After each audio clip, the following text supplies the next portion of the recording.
प्रदोष के समय पर, उससे पहले लक्ष्मी और दरिद्रता फिर भ्रमण पर निकलती है।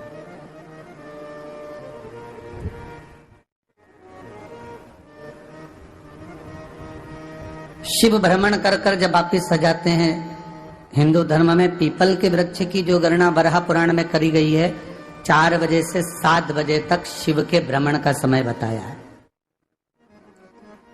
शाम को। तो 7 बजे से लेकर फिर रात्रि 9 बजे तक लक्ष्मी और दरिद्रता फिर भ्रमण पर जाती। इनका एक समय निश्चित है महाराज। भ्रमण कर कर आ जाना। अब इस बीच में जब लक्ष्मी और दरिद्रता दोनों निकल कर जा रही हैं, तो दोनों एक भाव रख कर जाती हैं कि आज हमको कहां प्रवेश करना है।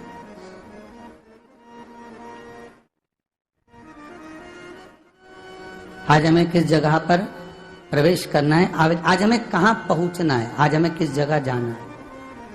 और जिस नगर में जिस मार्ग से लक्ष्मी और दरिद्रता निकल कर जाती है, ये दोनों का जब निकलना होता है, इनको स्थान दिया गया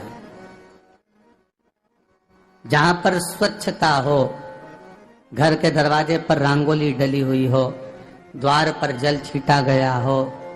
महाराज, उस द्वार पर लक्ष्मी प्रवेश करती है तो दरिद्रता भी जाने लगती है अंदर। जब दरिद्रता अंदर जाने लगती है तो लक्ष्मी उसको रोक देती है।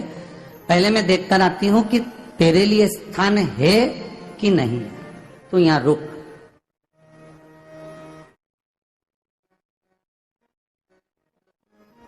कुछ देर तक दरिद्रता बाहर खड़ी रहती है और लक्ष्मी जी की बड़ी बहन जब दरिद्रता बार बार अंदर जाने का प्रयास करती है तो लक्ष्मी जी कहती हैं, जीजी तू इतनी बड़ी होकर तुझे मालूम है तू तेरा सम्मान होना चाहिए, आदर होना चाहिए, और तू अंदर चली जा और कोई तेरा सम्मान ना करे तो कितना बुरा लगेगा, इसलिए तू बाहर खड़ी रहे। मैं अभी आई। अंदर जाती है और जब लक्ष्मी जी भ्रमण कर लेती हैं, अंदर प्रवेश कर कर आती हैं और प्रवेश कर कर आती हैं तो दरिद्रता पूछती है चले अंदर। तो लक्ष्मी जी कहती हैं, तुझे मालूम नहीं है क्या जीजी कि जिस घर में मैं प्रवेश कर जाती हूं उस घर में फिर दरिद्रता नहीं जा सकती, क्योंकि ये तेरा वचन था, ये तेरा वचन था। अपन दोनों का जब मंगल विवाह हुआ था, मेरा विवाह जब नारायण के साथ में हुआ और तुम्हारा विवाह जब दुसाह मुनि के साथ हुआ, दरिद्रता का विवाह दुसा मुनि के साथ हुआ। जब अपना दोनों का विवाह हुआ था तो अपन दोनों ने एक वादा करा था कि जिस घर में लक्ष्मी प्रवेश कर जाएगी उस दिन फिर दरिद्रता नहीं जाएगी, और जिस घर में दरिद्रता प्रवेश कर जाएगी उस घर में फिर लक्ष्मी नहीं जाएगी। अब जब मैं अंदर देख कर आ गई हूं तो तू अंदर नहीं जा सकती, अर्थात लक्ष्मी के चरण जिस घर में पड़ गए उस घर में फिर दरिद्रता प्रवेश नहीं कर रही। चलते चलते फिर दरिद्रता ने देखा और लक्ष्मी जी इसको लेकर गई और लक्ष्मी जी ने देखा कि इसके दरवाजे पर जल नहीं छीटा गया, इसके दरवाजे पर ना रंगोली डली है, इसका द्वार साफ नहीं हुआ है,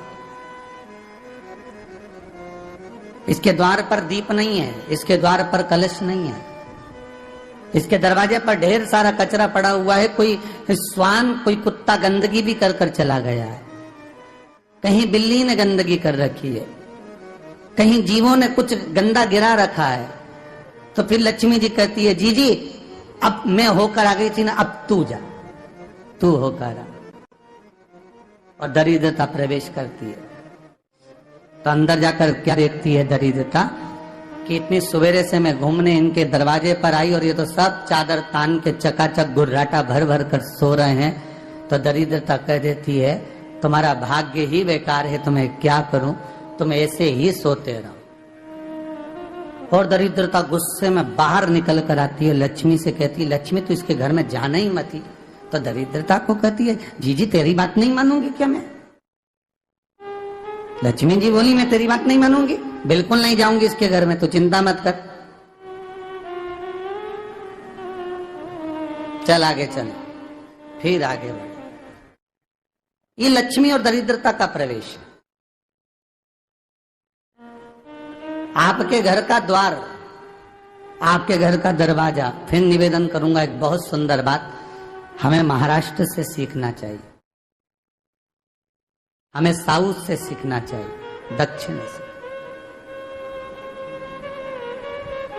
जिस समय पर भक्ति देवी यमुना जी के घाट पर रो रही थी अपने पुत्र ज्ञान और वैराग्य को गोदी में लेकर, समय देवऋषि नारद ने प्रश्न किया था कि तुम कहां पर पोषित हुई हो,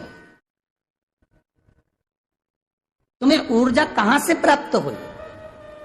तो कहा मैं गुजरात से तो चली हूं। और वहां से चलती चलती भक्ति देवी कहती है मैं बहुत दुखी होकर, बूढ़ी होकर, द्रवित होकर, बड़ी दुख में वहां से चलते चलते जब मैं महाराष्ट्र में पहुंची तो मैंने वहां जाकर देखा कि वहां पर लोग हर पल हर घड़ी ब्रह्म मुहूर्त में उठकर स्मरण करते हैं, नाम जाप करते हैं और दरवाजे पर जल छीट कर रंगोली डालते हैं। तो कह रही है कि वहां पर मैं थोड़ी अवस्थावान होने लगी।